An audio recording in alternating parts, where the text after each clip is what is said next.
everyone. Welcome to the second episode of Saturday Morning Scuttlebutt, and the second one in a row where I've had to record it twice because of technical issues.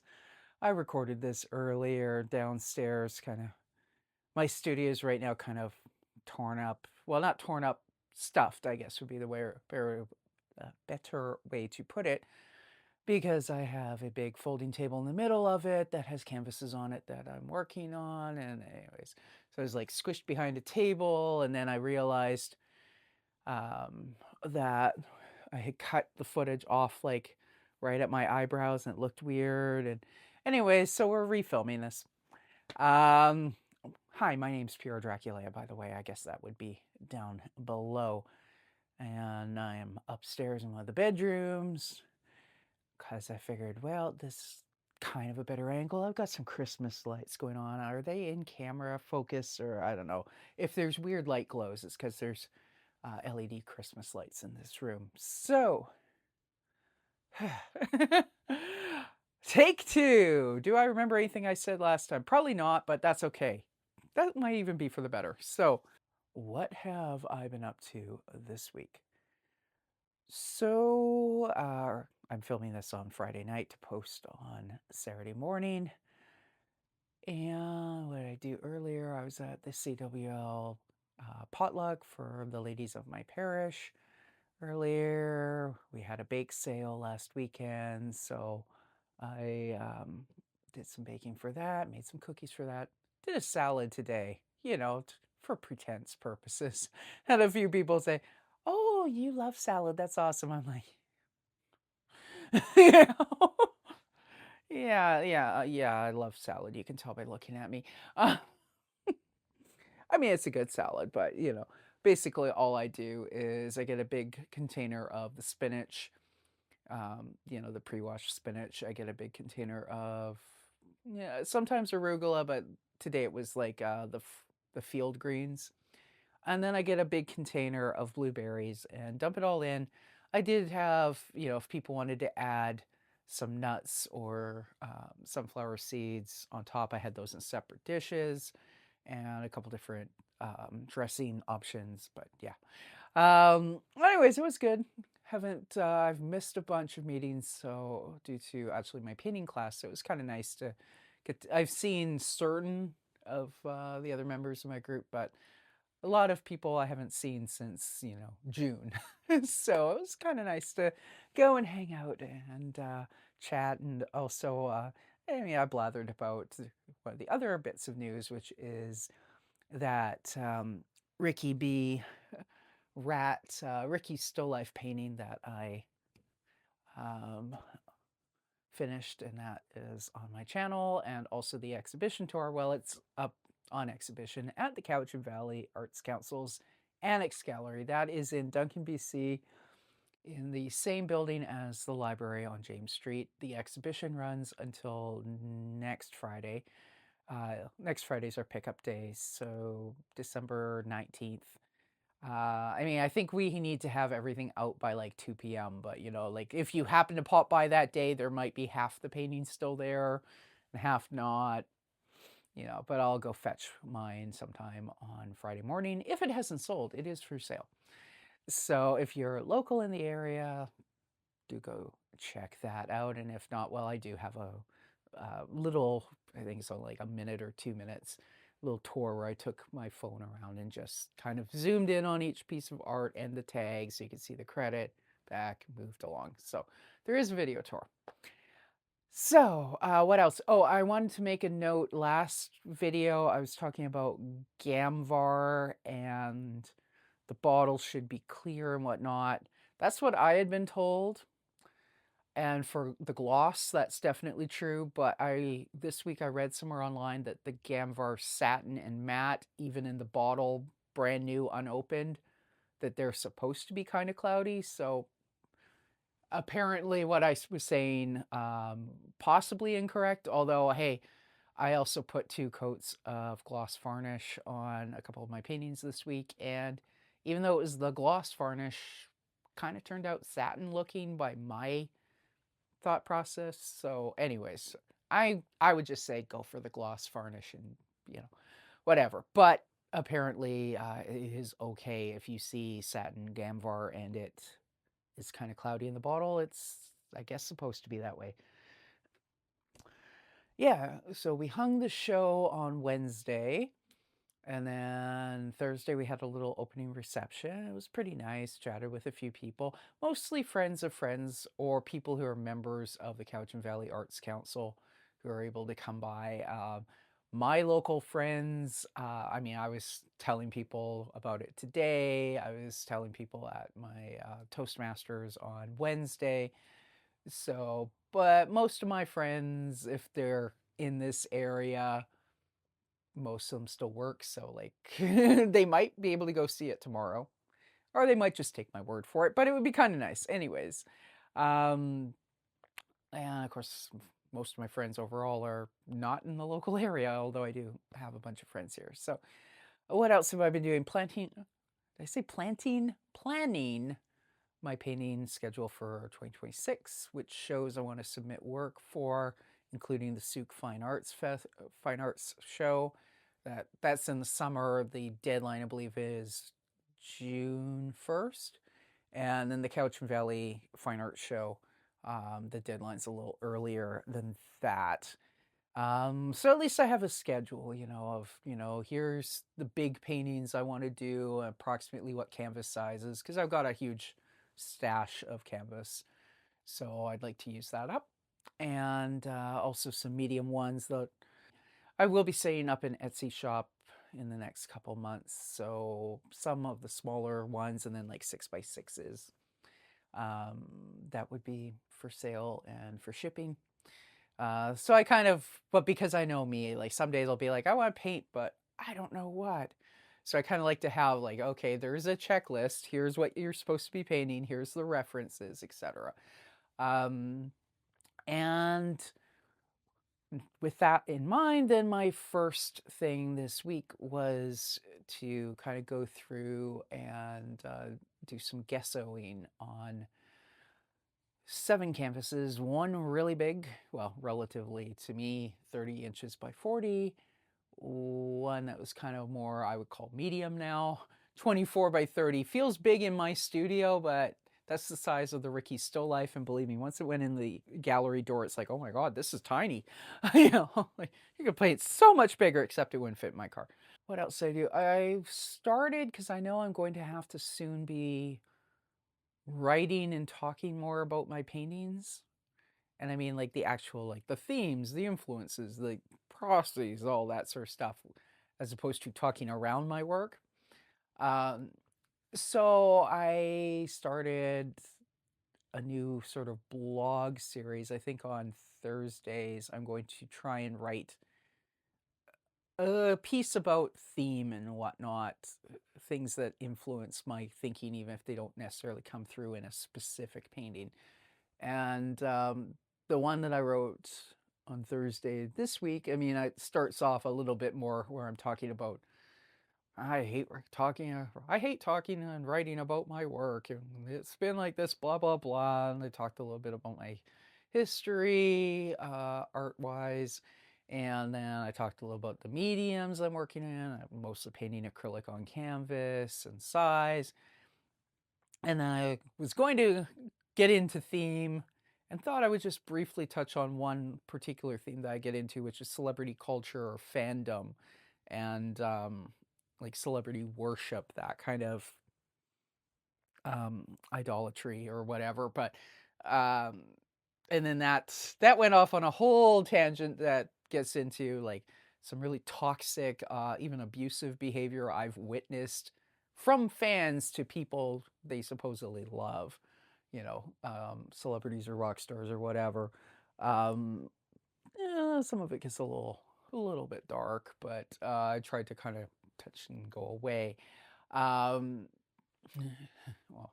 anyways, and then by the end, I suddenly realized I had like a 3,000 word essay, and I hadn't even really talked about Ricky's still life at all. So I will write on the weekend, maybe tomorrow even. Tomorrow night, I will write a piece that is specifically about this is what's going on in Ricky's still life from my perspective. Now, there is an argument to be said that in our current digital age, we talk way too much about our art instead of like just put it out there and let it speak for us, and then we shut up. That sort of artistic mystique. I think there is a lot of value in it, but also the algorithm is such that you need content and whatnot. And I do get people when I'm talking about my work, this even happened earlier today. One of my friends, the parish potluck, was like, well, where do you get all these ideas from? And all the, so we were talking about that. So I guess what I'm saying is, apparently, at least some people are interested in that. So I might as well put it on the website and sort of the thought process and whatnot. So I'll start having some of those types of blogs, and I'll try and remember when I'm editing to make a note to put a link to that blog. So then and it's pyradraculea.substack.com where I blog. I used to blog on my actual website. I think I haven't updated it since 2024. But I need to overhaul that, make it more like a portfolio, and then bump out to blog stuff and whatnot.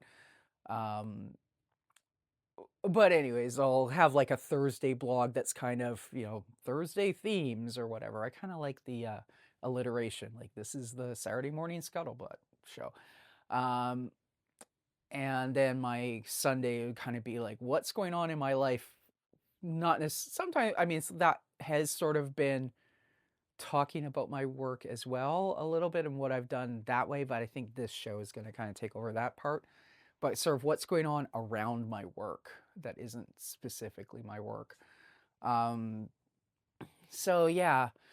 But anyways, I have this long-winded blog about fandom, and reposition myself. I'm sitting on the floor because I tried sitting on the bench behind me, and this tripod's too short. So I was having the same sort of issue that either I was having it up where you would have been looking up my nose in the camera, or I was like cutting off the top of my head. So I'm like, okay, well, why don't I just sit on the floor? And the floor is not super uncomfortable, but it's also not super comfortable. So maybe that encourages me to talk a little faster, make the video shorter. Good luck with that. Anyway, so what did I finish this week? Obviously, I'm going to just patch in, overlay the pictures because it's kind of dark and fuzzy in here and all that. But the big thing was that I varnished Ricky's Still Life. That visually looks the same as last week, so I'll just put a picture of it hanging in the gallery wall, which really doesn't show the sheen of the varnish because you have to be kind of, it's gloss varnish, but it's a little more subtle than I expected. And then I also varnished a piece called Vote for Myles, which I painted last year.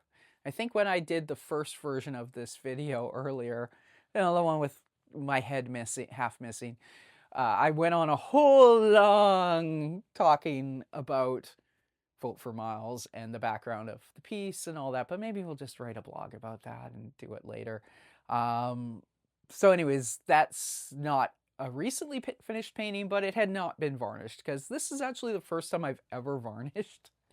I just never did, back in the day. I think at best there's a time where I was using kind of like gel mediums and whatnot, but then sometimes you get screwed with that because sometimes you have something like, let's pretend this was, because I do this on sketchbook covers a lot.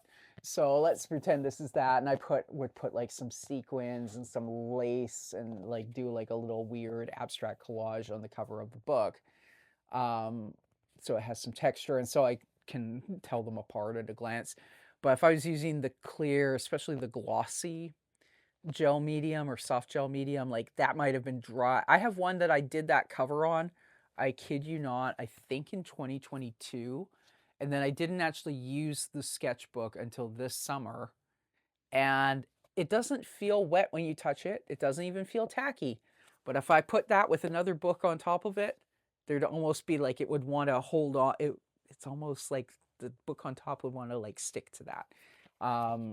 And I guess if I varnished it, maybe that would make a difference. But it's just like, okay. I have another one I've done more recently where I used matte heavy gel by Golden, and that one, it's not, obviously it's not shiny, but it also doesn't feel, it doesn't have that like almost like it. Anyways, I'm not sure exactly how to describe it, but the point is it doesn't do that. But I did some of that sort of stuff as like a fake varnish, and I know that like I have heard that some of the acrylic varnishes, like Goldens or Liquitex, and I might be technically wrong on this, but some people have said that those are essentially kind of like watered down versions of the gel mediums. I'm not sure if that's actually correct. I would hope not, because they're supposed to have separate qualities. Whereas the Gamvar, you can you can use it on either oil or acrylic, but it's a removable varnish, and it actually does, like the others I guess would seal. But anyways, I'm babbling about stuff where I kind of only half-ass know what I'm talking about for the technical aspects of the varnishing. Point is, it was something I'd never done before. I've seen a couple demonstrations in classes I've taken where it's like, okay, and this is how you varnish, but I was honestly kind of a little bit chicken shit to do it. But I'm glad I have now, and now I kind of know what I'm doing. So for next time, but you know, a little varnish goes a long way. So I think what I'll probably end up doing is, I mentioned Souk. You can submit 3 paintings if they take your work at all, because it's a juried show. If they take your work at all, they would only take 1 or 2 of, not all 3, but I think what I would do is when I have my 3 submissions done, do all the photography for submissions, and then basically line them up in a row and varnish all 3 at the same time. Because you just pour out a little bit of varnish, but you know, you don't really want to put it back in the bottle after it's been out and exposed to the air, because it's going to start to, you know. So what I did, I only poured a tiny amount out, but I still only used half of it. And, you know, like, I don't know, I probably poured maybe a cap full or something. But, you know, varnishing, Gamvar ain't cheap. And at the end of the day, I only had the 2 things to varnish, and they're not particularly huge. So then I was left with, you know, half of the amount I had poured out I didn't have a use for. So I ended up like pouring it onto a paper towel to dry, and then so I could throw it out. And then I was like, I mean, I didn't use a ton, so I didn't waste a ton, but I still was like, oh, I want to wait until I have a whole bunch of canvases for next time. Shifting my leg around because my foot was starting to fall asleep. Anyways, so that was finishing a couple canvases. On the flip side, I started, I gessoed 7 canvases for, one is one of the ones I'll be working on for Souk. One is the one I'm going to be working on for the Cowichan exhibition. Or pardon me, none of them are for Souk. The big one is actually for the Cowichan Valley Fine Arts Show next spring. And I will, for that one, I will have already put up the what the reference image is. One is the one that I'm going to be doing the next round of Paint with Pyra videos about, and its working title is Official Judge, and that's having to do with, it's going to be put into the Cowichan exhibition. So it's kind of more like a little fun piece, because it shows Ricky, my rat character, at Cowex, because the background photo is a reference photo I took at Cowex. And anyways, there's a video that'll come out on Wednesday where I blather about all that. So I got that one ready, and then a couple smaller ones as well. And then for everything except for the Official Judge, I also went through and did what I call my color wash layer, because I don't want the plain white gesso to show through. So I just cover the entire canvas with, usually I'll look at my reference image and what colors I'm planning and pick something that's the opposite on the color wheel, because little bits of it will shine through, and then it'll kind of like pulse or vibrate the other color, especially when they're both really saturated and intense. Anyway, so I got that kind of prep work for the next round of painting done. This week, I did a Ricky B. Rat marker sketch comic. Ricky on a date with Baby and Baby's annoying cousin Myles, who has been charged with chaperoning and making sure nothing fun happens on the date. Myles is complaining about the crass commercialism of Christmas. And Baby is calling him out, and Ricky is keeping his mouth shut. And then I had a couple of Noah's Archipelago comics. And I think I said I'm filming this on Friday night. Like, not even paying attention to what's coming out of my mouth. But I did not get the comic done for today, so I just did like a quick felt pen doodle of Noah doing a corporate Christmas party gig. And I might do pretty much the same for the Saturday morning, and then we'll get back on track. I do need to be a lot better in 2026 about working ahead and not being like, I'm going to do the Noah's Archipelago comic right before, the night before, and I'll totally always have the energy and time to do that last minute. Like, no, we need to stop this. We need to work ahead, have like a week's buffer, something like that, But those are New Year's resolutions, and we know those are meant to be broken. I had the same resolution for 2024 and 2023 too. Anyways, and then Advent Reels, I kind of fell off the wagon with that, but I do have, I think, 2 or 3. Well, I guess, yeah, 3, because like Sunday. Anyways, whatever, they're flashing across. I need to get back on track with the Advent Reels as well. Because it doesn't really take that long to do them, but it's just if I kind of get... This week's been hectic, right? Because we had the opening, the hanging day, the opening, I had the potluck, I had a bunch of other stuff going on, so some balls needed to be dropped. In fact, one of the balls that was dropped, I think I said last week, oh, coming up next week, I'm going to go see Handel's Messiah. I am not at Handel's Messiah, okay? They are singing it right now. As I'm filming it, it is 7:37, and I believe it either started at 7 p.m. or it started at 7:30. It's down in Victoria, and the blog, and I wrote about like the fandom and whatnot. I kind of started that too late in the day because I actually wasn't planning on doing a blog that day, and then it just occurred to me I should write this. So, poor time management. And then my brain was going in all this, so I didn't get to bed until 2 a.m. And then I woke up at my normal time at 10 to 7. So, well, actually, I guess I got to bed before 2, but I didn't get to sleep before 2. It was after 2 a.m. when I got to sleep. So I decided I didn't really feel like driving down the Malahat to go to Victoria. So I stayed home, and I filmed this video already, and I cut my head off, and now I'm filming it again. So I should be working on tomorrow's Noah's Archipelago, but what did I just say? Anyways, so yeah, I have no idea how the Handel's Messiah went. Probably good. I don't know. I wasn't there. It kind of sucks because I got my ticket and whatnot, but at the same time, you kind of look and go, well, I'm supporting local arts, I guess, even if I don't get to go. So, anyways, I kind of blathered over a combo of what I did this week and finishes. I really should have... I don't know why gessoed was under finishes, because that's like, gesso is the beginning, not the finishing. But anyways, moving on to whips this week. Well, there is an official judge, and oh yeah, well, I think I already will have edited in the photos, reference photos. I only have a couple. And for the 6x6s, I have some ideas. I haven't really decided. I'm going to have to work with very small brushes, or do stuff on those with like paint pens, because it's pretty small format. But anyways, we'll see how that goes. Previous finishes.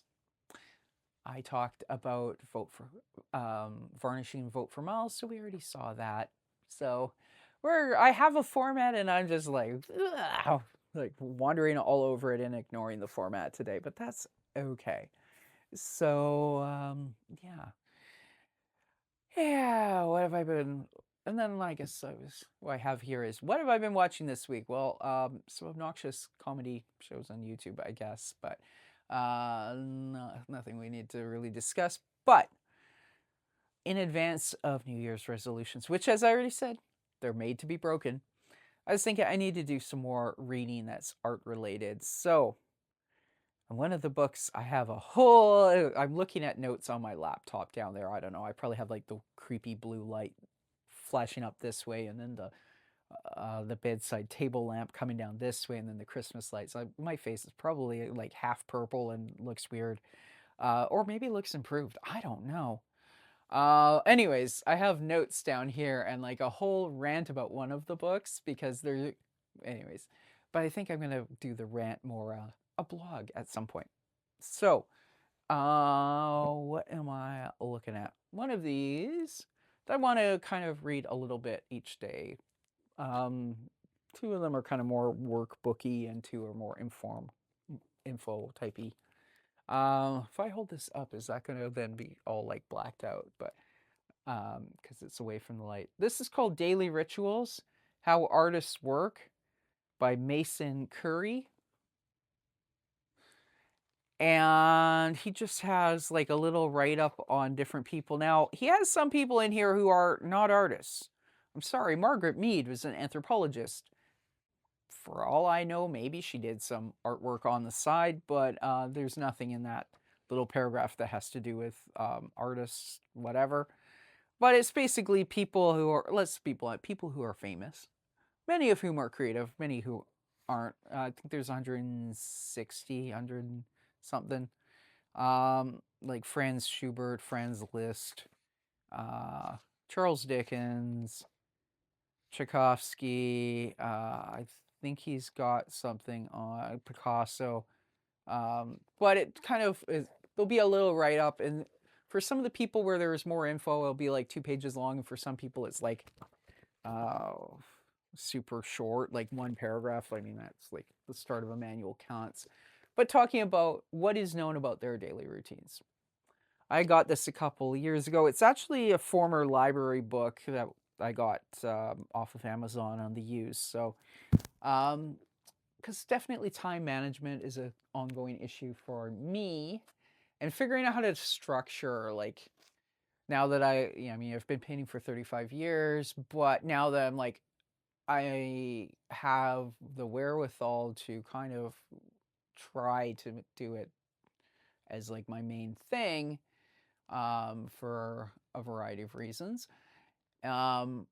So, but then it's like, how do you structure your day? Because obviously, if you're wanting to sell stuff, you have to market. But how much marketing you'll hear certain people where, especially if the way they do the art career thing is where they're doing like a merch shop and they don't use drop shipping, like they're, Catnip on YouTube is a great example. She was running a business. She's an illustrator, and for years she was doing things like having her characters on T-shirts and notepads and stuff like that. And then she was also YouTubing about it, but it was kind of like, it's an art business, it's art related, but because it was so product intensive, and she wasn't able to get to a point where she could just pay a company drop shipping rates and still make a profit of it, because that really eats up your profit if you do that, until you get to a certain volume point. And anyways, it's a whole thing. But she, her husband, her brother, and I think at different points when the business was really booming, she hired friends to work in. She had like a big office space and like a office building type of thing, and she set up as like a mini warehouse. So obviously there's no like forklifts or whatnot, but they'd have like shelving units, and like all the fridge magnets would be on this shelf. So they were going around like chickens with their heads cut off, packing orders and all this. And like, one of the things that bothered her, she's actually shut that down now, and they're going to do print on demand stuff. And she's going to be working on a children's book with her characters and looking at licensing to third parties. That's like a kind of recent development, but she's been doing that for like 5 or 10 years or something.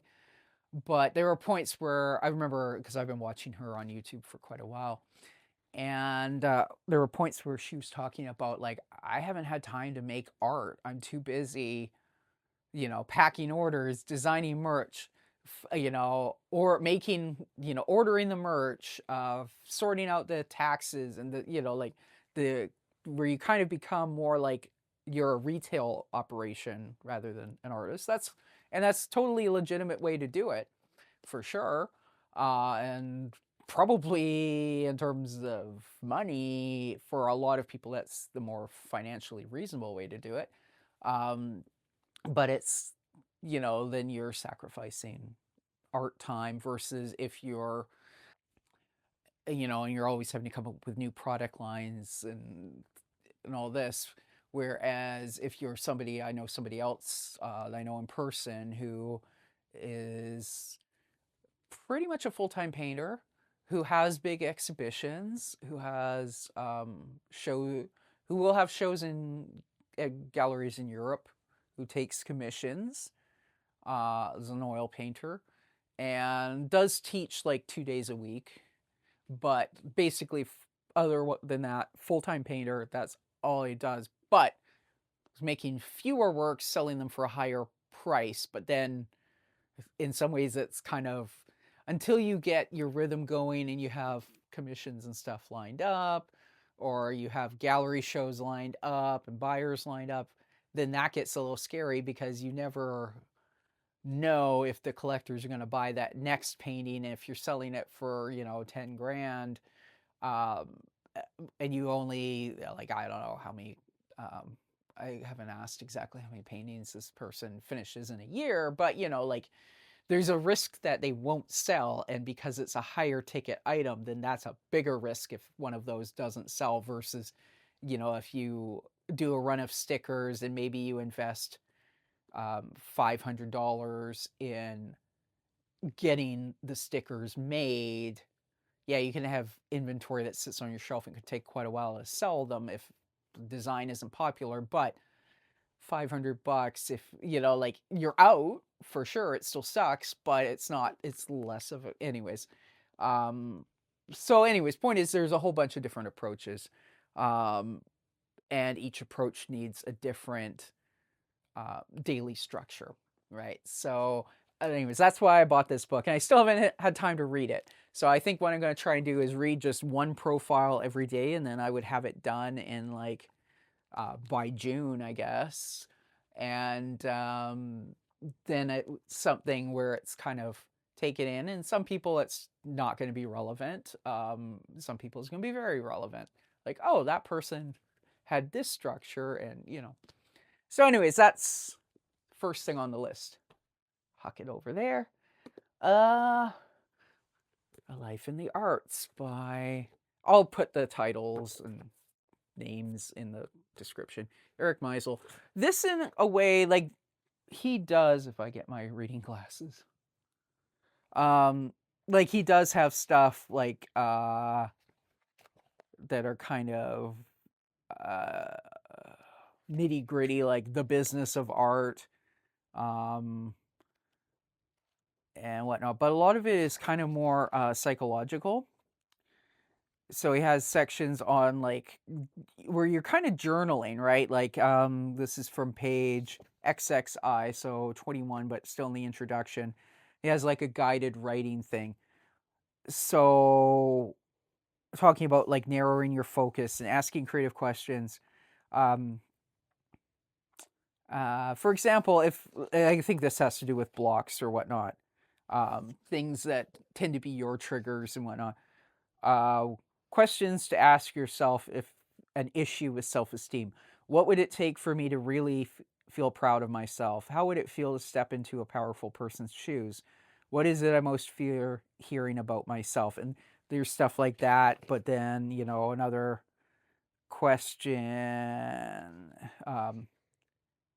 like contingency plans.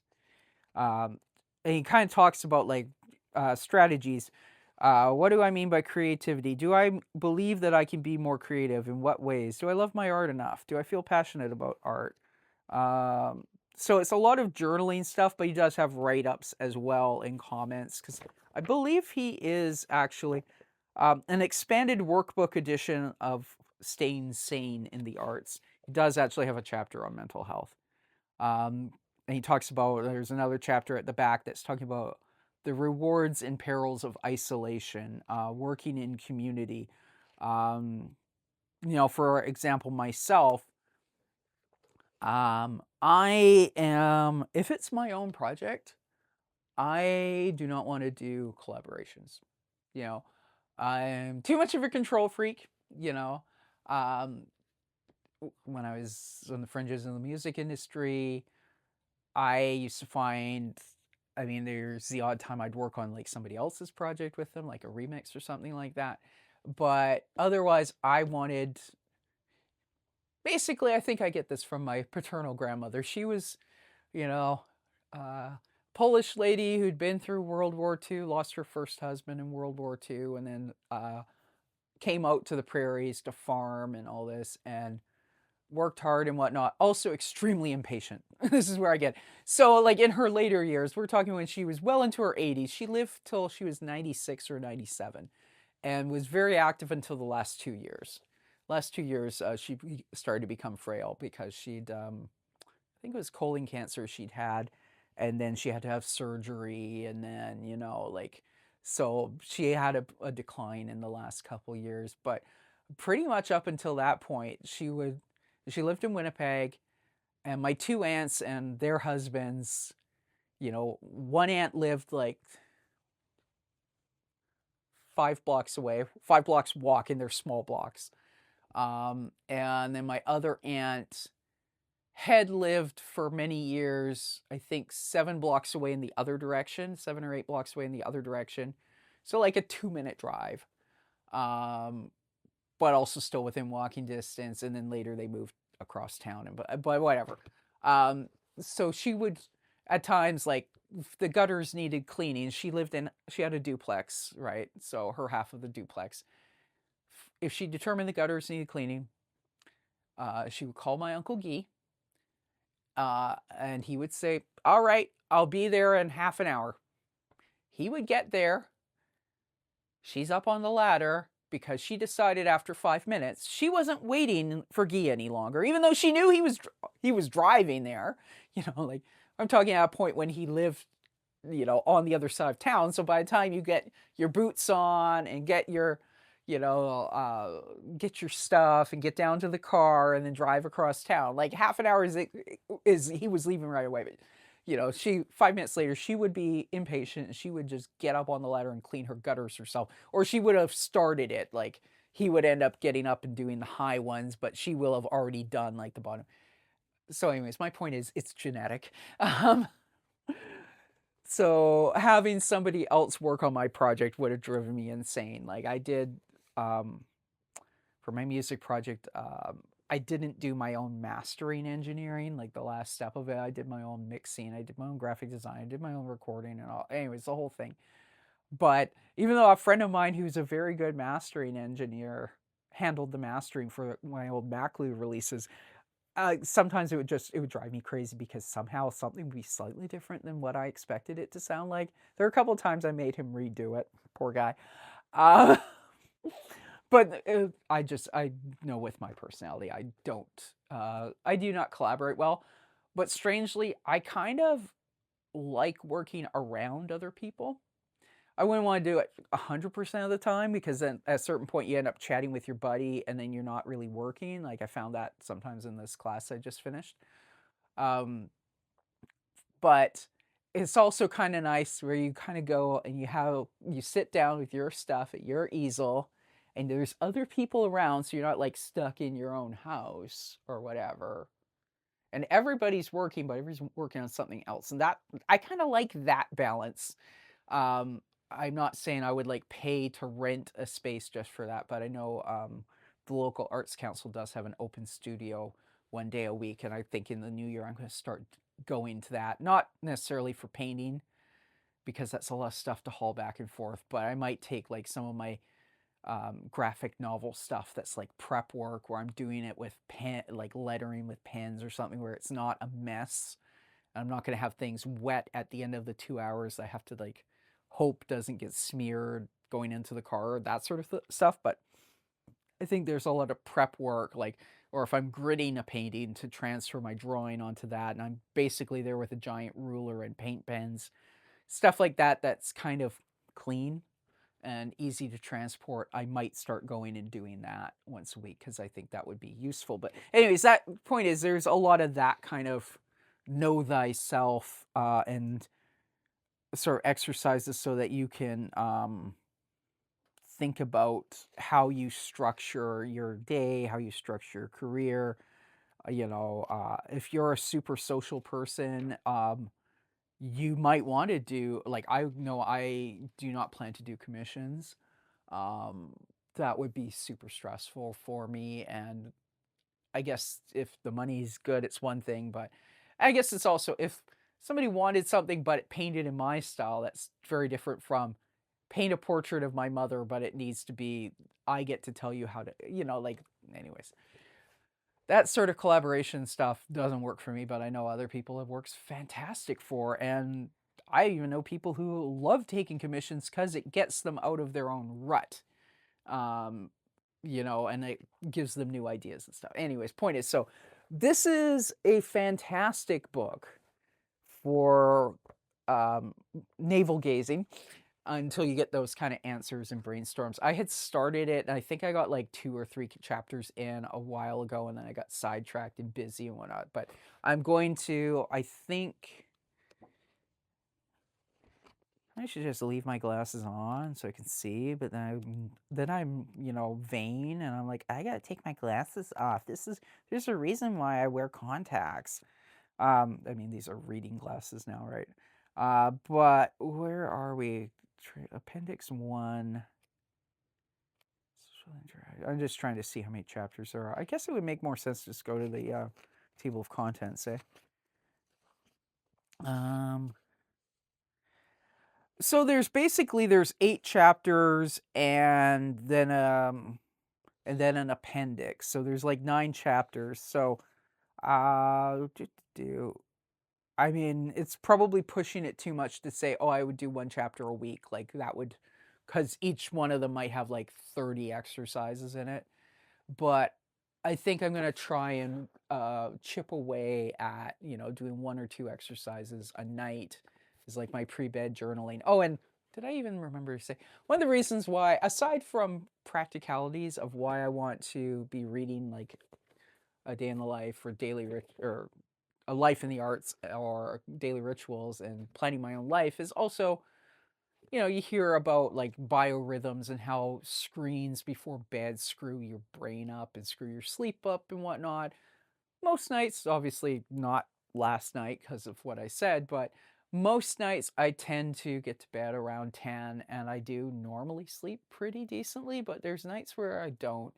And I'm thinking like I can probably stand to have some better, what do they call it, sleep hygiene, right? And not be, so otherwise sometimes it's like, okay, I'm like looking at my laptop or at my iMac downstairs until 15 minutes before I'm going to bed, and that's really not good. Even though I have, like, on the laptop, I think it's called deflux, where it starts to make it more yellow as it gets closer to a given bedtime. I was going to say to sundown, except it's winter and sundown was at 4 o'clock today. And it's not, my screen is not yellow. So, but I do tend to have like a YouTube video on or something, but I think if I have like my laptop off to the side and I can listen to, whether it's Bob Ross or a comedy thing or whatnot, but then what I'm looking at is this and journaling before going to bed or reading, a chapter of that. Like spend an hour with books before bed instead of like all YouTube is probably better for sleep. And then if I'm also helping myself with planning, whatever. So that's another one, Eric Myles. I think he has a few other books that are really good as well. Whoop. Which one do I want to talk about first? Since we're talking about planning, okay, starting your career as an artist. This book is the one that I have notes about. I think I read it I don't think I've read it all the way through before. I think I got a third of the way through. And what the structure is, there will be like each chapter or section, the author's comments and suggestions and tips and all this, and talking about research and whatnot. And then they'll have an interview with some random arts person. And so there's a lot of good stuff in here. There's also, honestly, some garbage, you know.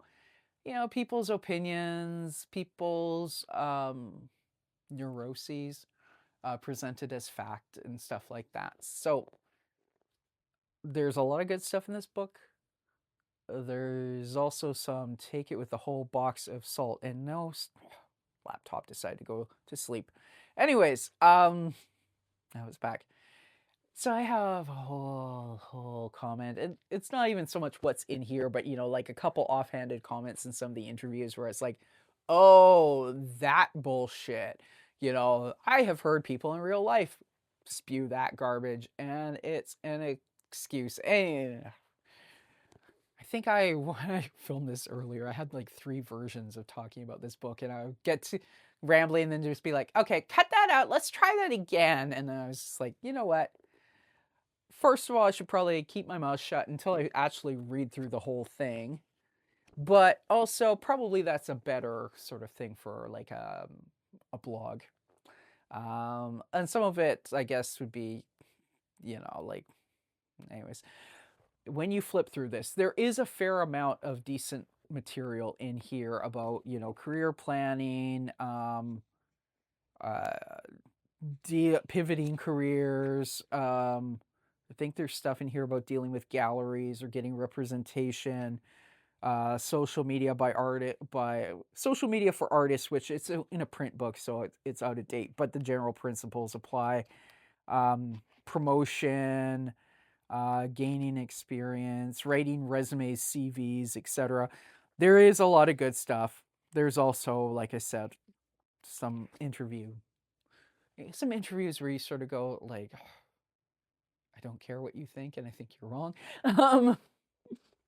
But some of the interviews are great too. So anyways, I will start chipping away at this book and probably be mad at points and being very encouraged in others. Yeah, landed on the bed and actually didn't fall off. And lastly, this video, I came up here, I thought this is going to be shorter than the version I did before. That's probably the exact same length. Anyways, this Art Brut, a few times I've started reading this, but it's kind of one of the art history books. I don't know how well that shows up, but the font is like, it's like a 6-point font, I think. Like, the font is teeny tiny, but it kind of deals with outsider art from like the 30s and kind of more in Switzerland, I think. But like, yeah, the outsider art movement in Switzerland, specifically Europe, from like the 30s through I think the 70s. And it's kind of interesting to see like untrained, like some of the stuff they're talking about is like art made by like mental patients in insane asylums and stuff, and then looking and seeing kind of like unconscious archetypical imagery, and how some of that became influential on some parts of the modernist art movement and that sort of stuff. So anyways, I think when I've read it before, it's an interesting read, but it is dense. So will I get any further into it than the 1/3 mark that I made it last time? Yeah, who knows? I've had this book for, I don't know, 5 or 6 years, so we will see if I actually manage to get through it this time. And I do have some other lighter stuff that, I mean, my main focus is going to be the ones that are kind of more journaling type stuff. So if this starts making my eyes roll over, I'll probably swap it out for like reading Andy Warhol, or, I mean, I've got a whole bunch of art books that I should actually read. Oh, we've got one other one. Since we are up here, this monster. By the way, this book I think weighs 8 pounds, 6 or 8 pounds. It's fading. It's painting today. And there is an essay. It's broken into different. I'm trying to find something because YouTube sometimes gets very angry if they see butts and boobs, even if they're cartoon or drawing. But like, there's a lot of good printing, and then there's some artist um, it's a survey, right? So it's not like any one artist in depth, but there'll be like little write ups and stuff. So, and I mean, they're saying today, but I don't think there's anything more recent than like 2003 in this book. When was this published? Oh, come on. How do you not have a copyright page up front? Or to stick together? Okay, I don't know. I can't find the copyright info. Oh, it's on the very back. 2009, first published 2009. So if you get this on Amazon, it's, I think, like an $80 book. I got it from HomeSense Winners for $40. Great for killing spiders and other bugs. Not so good for mosquitoes. They seem to sense that their death is coming and they fly out the side. But anyways, so that is another book that I've had for a while, and I mean, I've flipped through it many times, but I think I want to actually like read the thing. So that might be like a page a day, and I don't know, God, at that rate, it would take me 3 years to finish it. So that was a whole long section. What's coming up this week? Well, on Saturday, which actually, like, I'm filming this Friday night. Am I going to stay up late and edit this? Probably not. I'm going to edit it tomorrow evening. So it's going to be another, like, Saturday morning Scuttlebutt that gets posted at, like, 10 p.m. on Saturday by the time it's done uploading and whatnot. But what I am probably doing prior to you seeing this, but after me recording this, is I do have tickets to a youth production of the Nutcracker. Will I get to see it? We'll see, because there's also a Polish festival in Victoria, and my dad would like to go to that. And, you know, there's always going to be another production of the Nutcracker. My dad is in his 80s. And, you know, he's not as healthy as he was a couple years ago, but he's still pretty healthy. But you never know, right? So part of me is like, I think I'm going to go to the Polish festival with my dad. And they've got, you know, Polish food for sale and stuff. They got some arts and crafts. They got a band that's going to be playing and whatnot. So that's probably what I'm going to do today, except unless I get a phone call in the morning going, I don't feel like it. In which case, then I'm going to go to the Nutcracker. And then I've got a couple more Christmas potlucks next week. My embroidery group, there's only like a dozen of us, and I haven't seen that group of friends since like September because I've been missing the meetings because I had like a drawing class and anyways. So we got that Christmas potluck Thursday at one of our members' houses, and then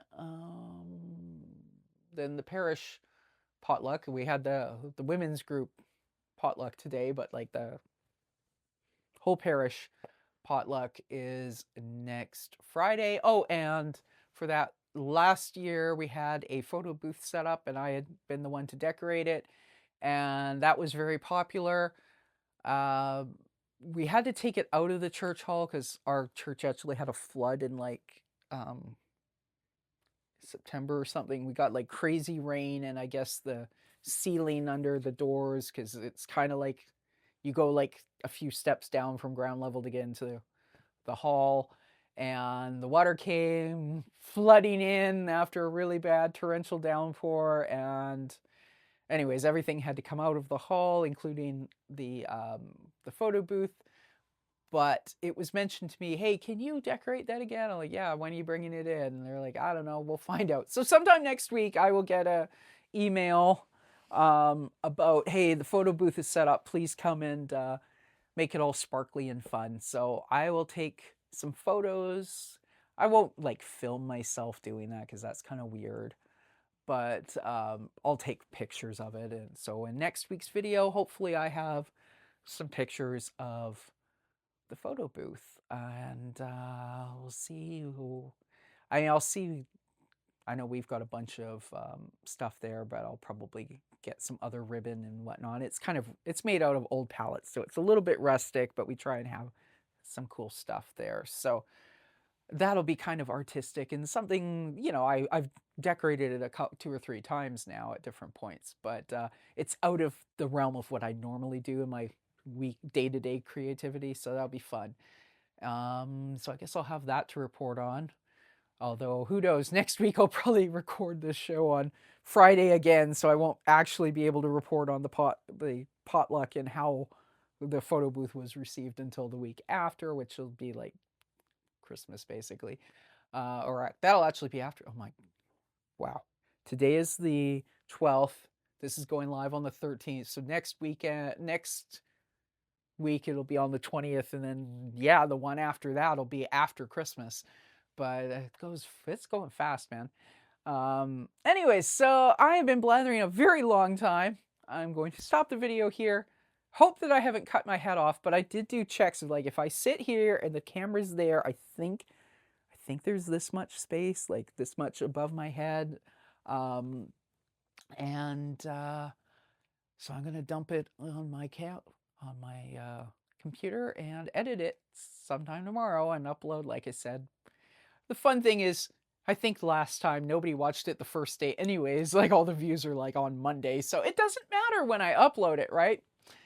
At this point, because it's just a few of my friends who see my posted link on Facebook, but someday there may be more of you.